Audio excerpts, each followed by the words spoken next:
Agora que nós já falamos sobre composições, classes, atributos, métodos, a parte mais básica de orientação a objeto, vamos falar então sobre modificadores de acesso.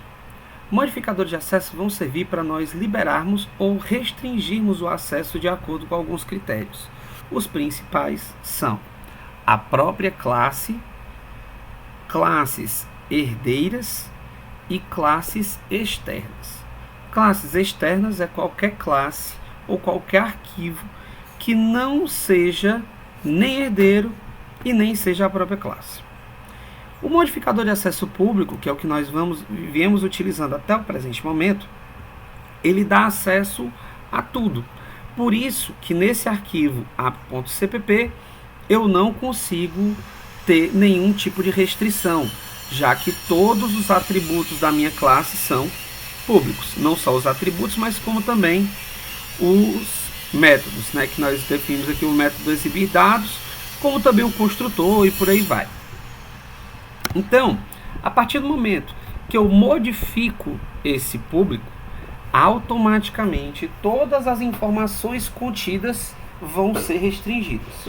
Por exemplo, se eu colocar aqui um modificador de acesso protected, a partir desse momento, somente as classes... Opa, eu acabei fechando a classe pessoa.h. Deixa eu abrir ela aqui de novo. Então, a partir desse momento, todas as classes que não sejam herdeiras de pessoa não vão conseguir acessar esses atributos e métodos. Uma coisa interessante é que app.cpp não herda pessoa. Então, só em eu ter feito isso daqui, automaticamente é para ele dar erro e não executar. Como vocês podem ver, não está executando. Se eu modificar aqui em pessoa.h para público novamente e rodar essa minha aplicação, vocês vão ver que ele vai rodar normalmente. Beleza? Então, eu restringi o acesso à informação. O tipo protegido vai usar herança, que nós vamos ver mais à frente. Vamos agora ver como é que ficaria o outro modificador de acesso do C++, que é o atributo, o tipo de modificador privado, que é private. Esse aqui é ainda mais restrito do que o protegido, que é o protected. O private, somente objetos da própria classe é que vão ter acesso a essas informações. Sendo assim, já que o protegido permite arquivos que herdem essa classe, o privado, nem mesmo os arquivos que herdem essa classe vão ter acesso. E como eu falei, a gente vai ver mais na frente essa questão de herança, então vamos lá. Vou rodar aqui para vocês poderem ver que a minha aplicação vai bugar geral, certo? Isso não quer dizer que eu esteja colocando de forma generalizada. Você pode ter atributos públicos, atributos privados e atributos protegidos, contanto que você organize corretamente a sua aplicação. Dessa forma, você vai conseguir restringir o acesso de acordo com a necessidade. Por exemplo, eu vou criar aqui um atributo do tipo privado, que eu vou chamar de salário. Então, deixa eu retirar aqui esses comentários que não precisam mais, né? Então, para eu criar um novo modificador de acesso, eu venho aqui, crio um novo bloco, vou botar aqui como private, e vou criar aqui como float salário. Quando eu faço isso, a parte da minha aplicação que está utilizando os atributos de pessoa voltou a ser público. Então, a minha aplicação vai funcionar mesmo tendo um atributo do tipo privado. Então, eu vou clicar aqui e botar para rodar.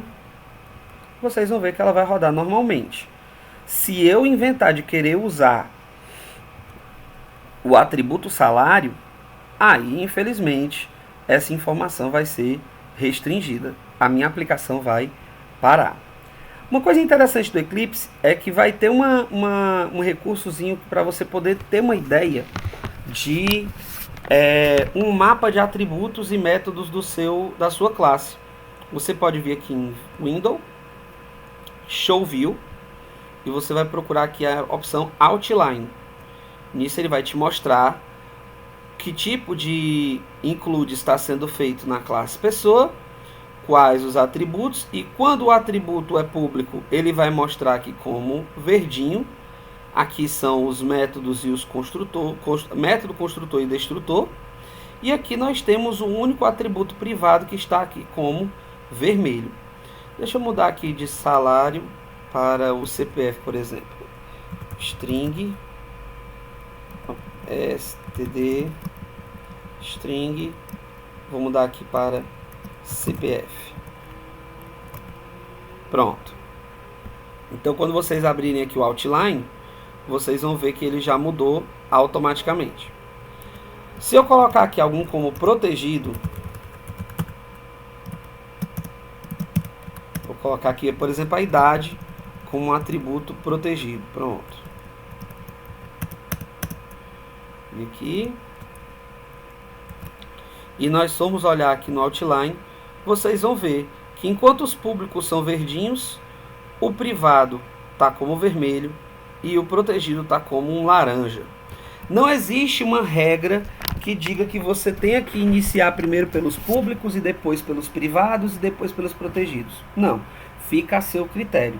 O importante é, quando você iniciar um bloco como público, toda a indentação, todos os blocos, até o próximo modificador de acesso vai ficar como público. Então tenha cuidado quanto a essa questão, tá bom?